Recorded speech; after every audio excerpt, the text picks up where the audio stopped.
দর্শক, হাওরে বৃষ্টি, কৃষকদের অবস্থা জানাতে সুনামগঞ্জ এবং নেত্রকোনা থেকে যুক্ত হয়েছেন আমাদের সহকর্মীরা।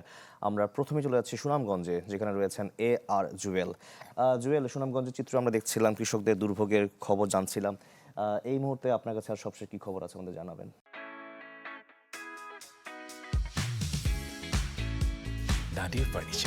শাকিল, সুনামগঞ্জের দুর্ভোগের চিত্র গত কয়েকদিনে দেখাচ্ছি আমরা। সর্বশেষ যদি বলি, সকাল থেকে বৃষ্টিপাত হয়নি, কিন্তু গত রাত থেকে যে বৃষ্টি হয়েছিল সেই বৃষ্টিতে কিন্তু সুরমা নদীর পানি প্রায় 22 সেন্টিমিটার বেড়েছে এবং এই বৃষ্টিপাতের কারণে কিন্তু নদীর পানি বাড়ে এবং সেই পানি বাড়ার কারণে কিন্তু হাওরও সেই পানি প্রবেশ করে। আজকে যদিও সকাল থেকে বৃষ্টি নেই, যার কারণে কিছুটা স্বস্তি, কারণ বৃষ্টিটা না হলেই হাওরের মানুষের যে আসলে ধান কাটা কিংবা ধান শুকানো সেই কাজটা তারা করতে পারে।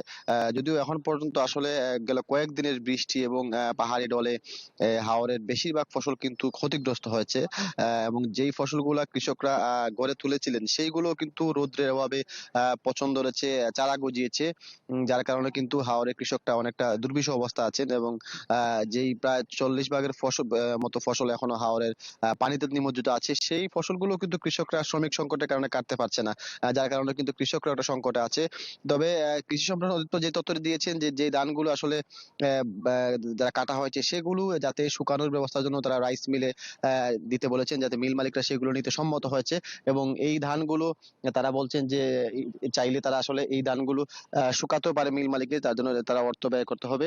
এছাড়া আজকে কিন্তু সারা দেশের মতো সরকারিভাবে ধান চাল ক্রয় শুরু হয়েছে, সেই ক্ষেত্রেও কৃষকরা কিছুটা তাদের যে ধান আছে সেগুলো কিন্তু সরকারিভাবে আজকে বিক্রয় করতে পারে। আজকে বিকাল 4টায় সেই ধান চাল ক্রয়ের উদ্বোধন রয়েছে। শাকিল। জুয়েল, ধন্যবাদ আপনাকে। এবার জেনে নেব নেত্রকোনার পরিস্থিতি। হানিফুল্লাহ আকাশ যুক্ত হয়েছেন আমাদের সঙ্গে। আকাশ, দেখতে পাচ্ছি আজকে আকাশ অনেকটাই আসলে রৌদ্রোজ্জ্বল। সেখানে এখন কি পরিস্থিতি জানাবেন? শাকিল, গতকালকে থেকে আজ এখন পর্যন্ত কিন্তু নেত্রকোনার আকাশে কোনো ধরনের বৃষ্টিপাত হয়নি, যে কারণে হাওরের মানুষ কিন্তু যতটুকুই পানিতে ডুবিয়ে তলিয়ে যাওয়া ধান সংগ্রহ করেছিল সেটি কিন্তু শুকানো এবং সেদ্ধ করার জন্য একটি ব্যতিব্যস্ততা আমরা হাওরে লক্ষ্য করেছি। আমরা যদি একটু দেখাতে চেষ্টা করি আপনাকে, আপনি দেখবেন যে আসলে হাওরের যে ধান সেদ্ধ করার জন্য যে যারা আছে তারা কাজ করছেন এবং এই রৌদ্রোজ্জ্বল আবহাওয়াটা দেখার পর থেকে কিন্তু আসলে যে যেভাবে পারছেন তাদের যে সংগৃহীত ধান রয়েছে সেটিকে শুকানো এবং সিদ্ধ করার জন্য কাজ করছেন। এবং তারা বলছেন যে আসলে এই যতটুকুই তারা হাওরের তলিয়ে যাওয়া ধান সংগ্রহ করতে পেরেছেন, সেটা যদি আবহাওয়া পরিস্থিতি যদি ভালো থাকে হয়তোবা তারা যতটুকু পারবেন হয়তো খাবারের জন্য যে ধানটা সেটাও হয়তো তুলতে পারবেন। কিন্তু গত কয়েকদিন আগে যে পরিমাণ বৃষ্টিপাত হয়েছিল তাতে কিন্তু তারা একেবারেই আশাহত হয়েছিলেন, কিন্তু গত 2 দিনের বৃষ্টিপাত না হওয়া এবং আজকের আবহাওয়ার জন্য কিন্তু তারা বলছেন যে আসলে এইভাবে যদি 2-4-5 দিন থাকে তাহলে হয়তোবা তারা তাদের যতটুকু ধান তারা হাওর থেকে তুলেছেন সেটা হয়তোবা তারা শুকিয়ে ঘরে তুলতে পারবেন।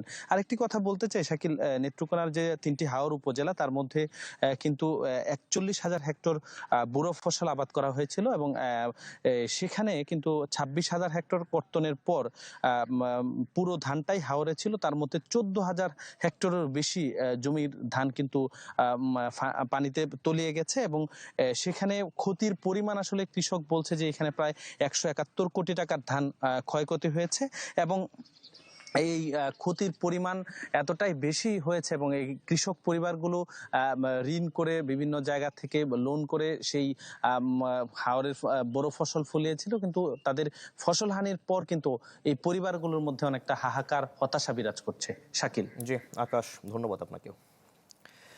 দর্শক, হাওরের খবর আমরা জানছিলাম। নেত্রকোনা এবং সুনামগঞ্জ থেকে যুক্ত হয়েছিলেন আমাদের সহকর্মীরা।